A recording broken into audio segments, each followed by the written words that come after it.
I call this meeting of the House Veteran Affairs and Emergency Preparedness Committee to order. I would ask Representative Hill Evans if she would lead us in the Pledge of Allegiance. I pledge allegiance to the flag of the United States of America and to the republic for which it stands, one nation, under God, indivisible, with liberty and justice for all.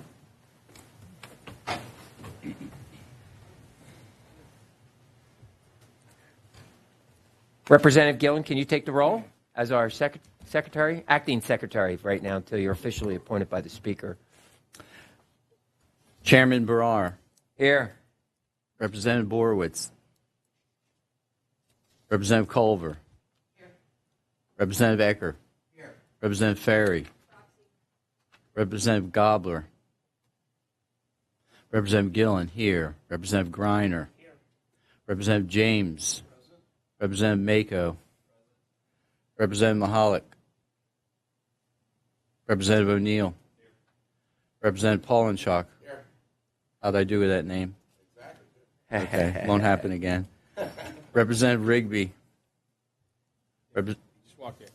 Good. Representative Rigby here, and Representative Mahalik as well. Okay. Representative Ryan. Here. Chairman Sonato. Here. Representative Bizzarro. Here. Representative Burns. Here. Representative Fitzgerald. Here. Representative Hill Evans. Here. Representative Kulik. Here. Representative O'Mara. Here. Representative Sappi. Here. Representative Webster. Here. Representative Williams. Here. We have a quorum, Mr. Chairman. All right, we have a great turnout this morning. Yes, and Representative Gobler just walked in. Okay, mark him present. Also, we have with us today, we have two of our interns or fellows, and if they would like to stand up and introduce themselves, maybe say a little bit about who you are. Hi, I'm Jesse Tomkowitz. I'm from Freeport, Pennsylvania, Armstrong County.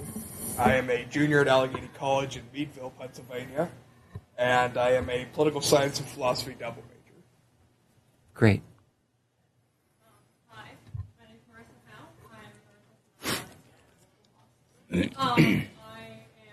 junior at Temple University, and I'm studying journalism and political science. Great. And for the benefit of the members, we have now 9 veterans on our committee. Navy is leading with 4 members from the Navy, 3 from the Army, 1 from the militant wing of the Boy Scouts, the Air Force, and the 1 Marine here. Who's the Marine? Who's the Marine? We wouldn't have noticed, you know. So, and I did. I was in the gym by 10 minutes to 5. So, all righty. Hey, I know some people have other business to get to, so we're going to go through this as fast as we can. I appreciate everyone getting up early to be here. Okay, our first order of business is to adopt committee rules, which are simply the House committee rules that were already adopted by the full House several weeks ago. And our committee has already used the standard rules. Chairman Sonato and I have spoken on these rules and are in agreement on simply adopting the standard House committee rules again this session. Okay, is there any questions or discussion on the current rules that we have in place? Hearing none, I need a motion to adopt these rules. Any member? Representative Culver, second by Representative Ryan. Okay, are there any negative votes on the adoption of the rules? Hearing none, the committee rules have been adopted. The next bill for consideration is H.R. 53, which is sponsored by Representative Gillen. I need a motion to consider the resolution. Anyone? Representative O'Mara? Is it O'Mara or O'Mara? O'Mara. Okay, that's what I thought. Okay.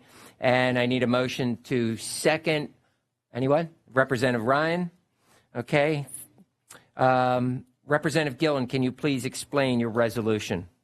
Yes, thank you, Mr. Chairman. Thank you for allowing me to present this. I want to thank the excellent staff also for supporting this effort toward a concurrent resolution.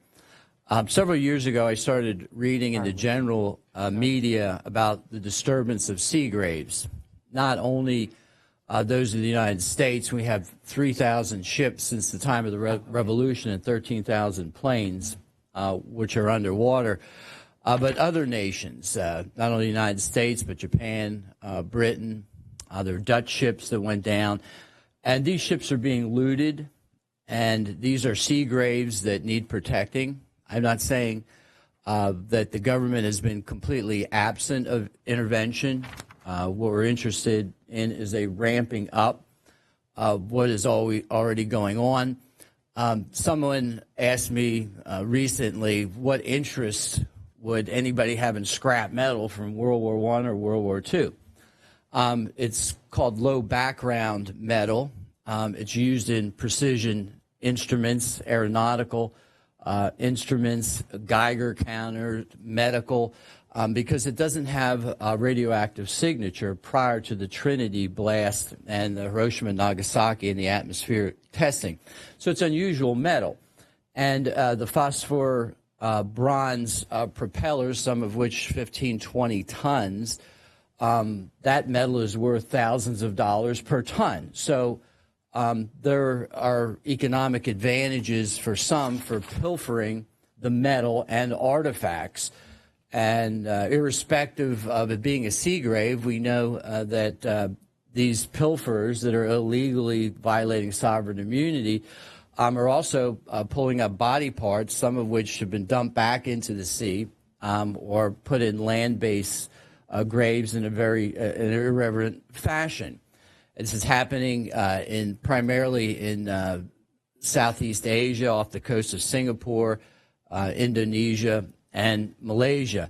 Every ship, and I'll just close with this and then take questions, has an automatic identification system. So it is possible using technology today to use a satellite application catapult to not only identify the ships that are involved in this, but identify ships who turn off their automatic identification system so that they're not detected.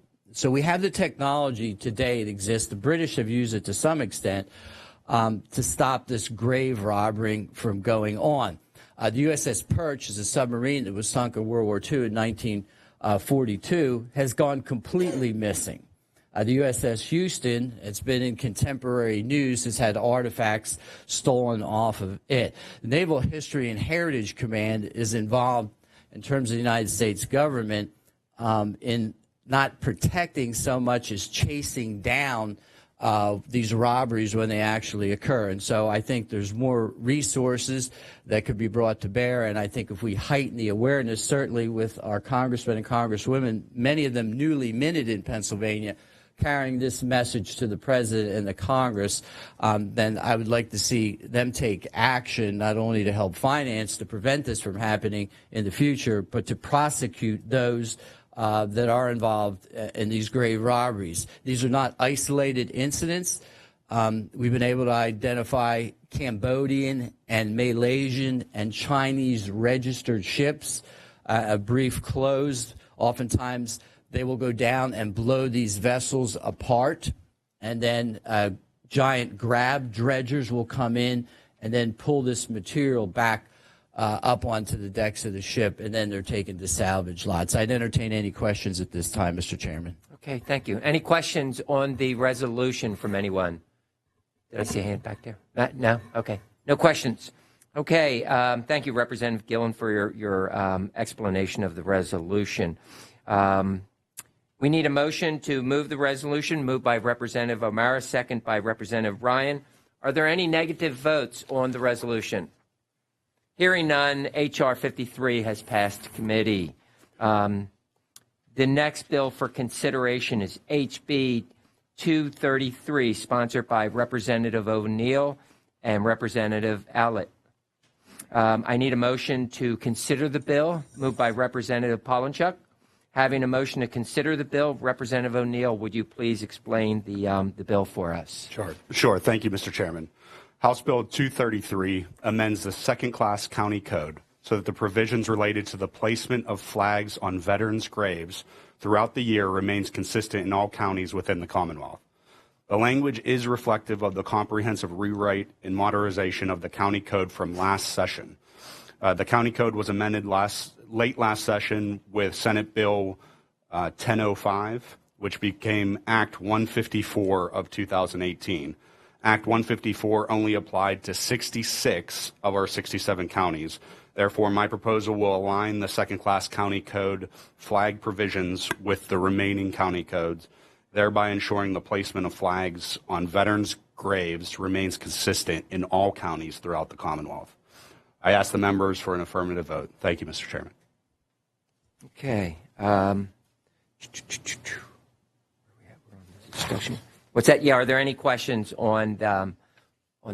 Yes. Was there any substantive reason that Allegheny County was exempted last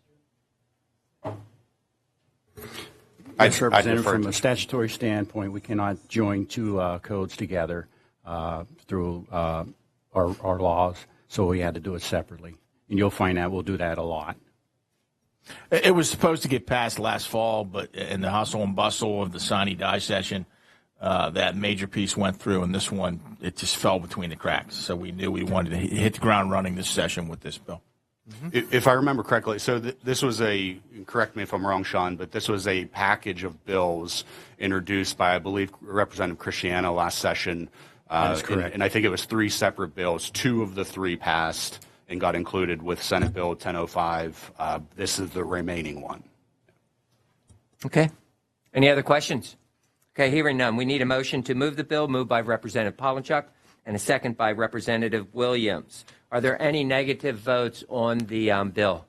Hearing none, House Bill 233 has passed committee. A couple closing remarks. Chris, did you want to add anything? I'd just like to say I'm very pleased to see everyone here this morning. This is actually the first committee meeting of the 2019-20 session. So to our 10 freshmen, this will be your first vote in the legislature as far as your committee vote and actually substantive legislation. So our bill may be the first one that actually moves in the House. So this is like a historic moment for our 10 freshmen and the rest of us. And I just want to echo what Chairman Barrar said. We have a very diverse group in the on the committee between our veterans and our female members, and I think it's just great. And I think we're ready to move forward, and everyone will be I think you're going to be happy when this term ends about the amount of work that you will put in the committee and the good stuff that you're going to bring back home. And I emphasize that we said yesterday when we met with the freshmen, if anyone does have questions, feel free to talk to me, Chairman Barrar, or our staffs, especially our staffs. They know a lot more sometimes when it gets to the technical stuff on this. Rick, Sean, Mike, Harry, and Ian on my side. And it's like, it's so important. So to keep you up to breast on any questions you may have, just feel free. So I do want to thank everyone for coming this morning. It's not just if you get questions in your district office. A lot of times, a lot of the members won't bring their questions up here, but we have people up here who can help you with your the veterans that live within your district. One thing I forgot, Stephanie Borowitz has joined us. Right? Did I say that right? Good. I like when I. Thanks. A couple closing remarks. I want to inform the members that the committee will conduct informal meetings on February 11th, 12th, and 13th. A detailed memo will be forthcoming to your office. As well, I'd remind the freshman members that the Adjutant General will conduct an introductory briefing on our National Guard tomorrow at 9 a.m. in the Hearing Room 1. If you don't know where that is, now's a good time. It's a little bit of a meander through the Capitol, and I think you'll enjoy meeting General Corelli. He's quite a character. So I think that's it, right? Anything else before the committee? Okay, good. This meeting stands adjourned. Thank you.